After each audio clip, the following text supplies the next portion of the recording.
look, you need to stop it! Stop what? Every time you come up with some newfangled way to kill monsters, you test it on a ruined gigante, and now there's none left! None left? Yes! They're extinct! Oh yes, my fellow hunters, welcome! Though more specifically, my fellow wielders of very large swords that go smash smash. Today, with the advent of with the frostiest of fangs, we have a brand new build that is just so delicious. Oh yes, it is. So wonderfully old school, but with that Iceborne world infusion. It's crit draw, punish draw, greatsword that is beyond effective. Ludicrous damage on top of chain stunning the monster as you snipe the head over and over and over and over again. It's supremely satisfying, coupled with ungodly amounts of healing, meaning that given the natural safe playstyle, you end up in a very hard to kill position. Behold the glory of ultimate crit draw! Get out the goddamn way! Yeah, why you just stood there, you moron? It's the middle of the bloody road! Oh, okay. I'm sorry. So, of course, the question is it better than your true charge with your Teo and your Bracky and, you know, your usual world Iceborne playstyle? Well, the answer to that is maybe, possibly, definitely against certain monsters. See, before Frostfang, the crit draw playstyle was very much catching up, arguably as good, maybe a side grade, perhaps not for high-end speedruns, but for general play, certainly as effective. Now with the slight damage bump thanks to punishing draw on top of the extra uptime from stuns, yeah, this, at the very least, competes with True Charge in a way that gives you a completely viable, powerful, alternate way to play Greatsword that is essentially the way you played Greatsword in every other Monster Hunter game until World. Oh yes! From all the hunting I've done, my kill times with this are, honestly, as faster than my kill times with True Charge. Maybe that's just because I suck. I certainly suck at fighting Frostfang because I've barely fought him, but what better test for his own armor than himself? It's still absolutely shredding him for near 1,000 damage head hits, and it is just so much fun to get so much out of just your draw attack. Without further ado, let's get on to the build itself.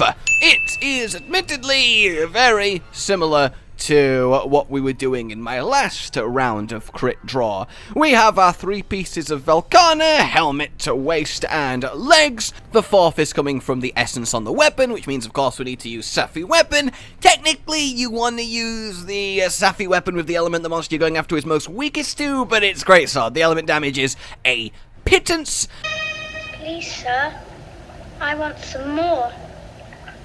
What? Look, as much as I am all for pure, just hit things hard big numbers, I feel like an alternate playstyle for Greatsword, maybe a different moveset, I don't know, if we go back to styles in GU, an elemental style, I feel like there is potential with that. I can't deny I've been doing lots of elemental builds with stuff like Jewel Blades, and it is kind of fun using them. I know, it's ludicrous, and I barely understand it, but I can't help but be tempted. But fear not! I will never sway too far from the path of hit things very hard with a big stick and do lots of numbers and don't worry about literally anything else that happens in the game whatsoever. So, you can just use your Blast Safi for a general catch-all and it's just as effective.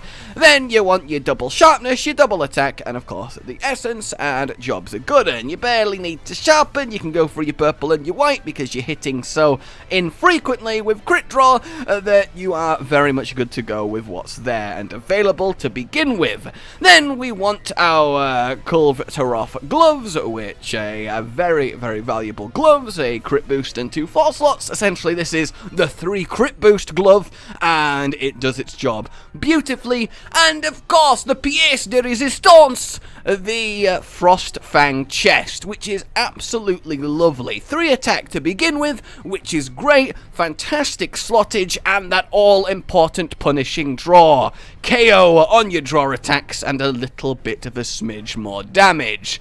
Against the pole, you're hitting for nearly 850, which, let's be real here, is really good for a draw attack. The charm is Challenger, just because 5 ranks of Agitator is the most bang for your buck when it comes to your charm slot, as we don't need it for anything specific here. And then normally I don't mention mantles too much, because they're very much what you want, but it is a very good idea to use yourself the Impact Mantle to combo with the Punishing Draw, really turn up its effectiveness, and do yourself even better with the whole purpose of this set. So without further ado, let's decorate it up, and we find ourselves with this. And I just love how nicely this all comes together. Seriously, you've got your full peak, your full attack, your full agitator, barely any just raw boosting skills left to get. You can't do your resentment, there's no room for coalescence, though that's finicky to begin with, and this is on top of having the Velkhana 30% damage boost from your Frostcraft, which is just impeccable, and we then also managed to sneak in the full recovery up, which is 30% more healing. This works so well with the peak performance because we're only hitting with huge damaging draw attacks. We are absolutely powering up our health every single time. So you can keep on top of your health without having to sheath and drink potions by just hitting the monster safely when you have an opportunity to do a little draw slap. This tops you up, reactivates your peak, and you're good to go. It's one of the few times outside of a speedrunning set that I really think peak performance is very much worth it. You get a lot of use out of it, at least when you're not being hit every 5 seconds by a new monster that you're not completely comfortable fighting yet, as you get frozen to the ground and smushed into oblivion. And oh my god, Frostfang hurts so much! Ah! You're gonna die.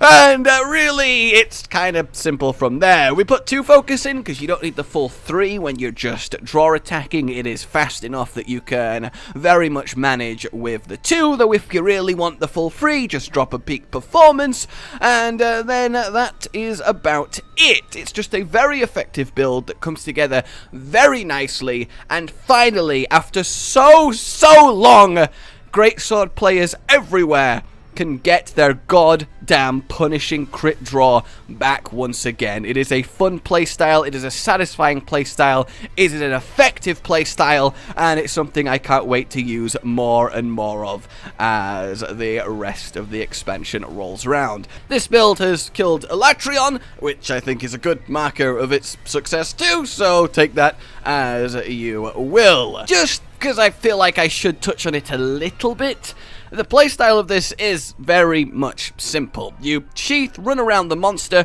wait for it to commit to an attack or animation, run up, gauge how long you have to charge for, whether it's just an immediate draw attack or a full level 3, fire it off, roll away, sheath, and repeat. Doing your tenderizing is kind of annoying because it just tears through your sharpness and your Frostcraft, but it's not that hard to just wait for it to come back a little bit, and you want to hit the head with every single draw if you can, until you've had about 2 KOs, and then you might be pushing it to try and get a third, so you can just hit wherever. I get 2 against a Ruiner in my hunts against him, but it is very much the simplest yet most effective way to hunt monsters. In fact, I think in the entire game, it might be the most output to easy player input there is. So, you know, very good for Greatsword Go Smash, because we simple brain. Alright, until next time then, there is a lot of builds a little bit of punishing draw makes possible, so they will be coming out in short order. But for now, like you've enjoyed this, subscribe for more, and I will see you soon. A goodbye. Rage Gaming with the video float. But that's all that's really relevant at the mo, but I'm still gonna leave this up so you patrons know that I love you, even though the outro's no longer that kind of relevant. But the new one's being worked on, and it's gonna be a truly badass song, and don't worry, I won't be doing any rapping on it. I'm gonna go now. This was shit.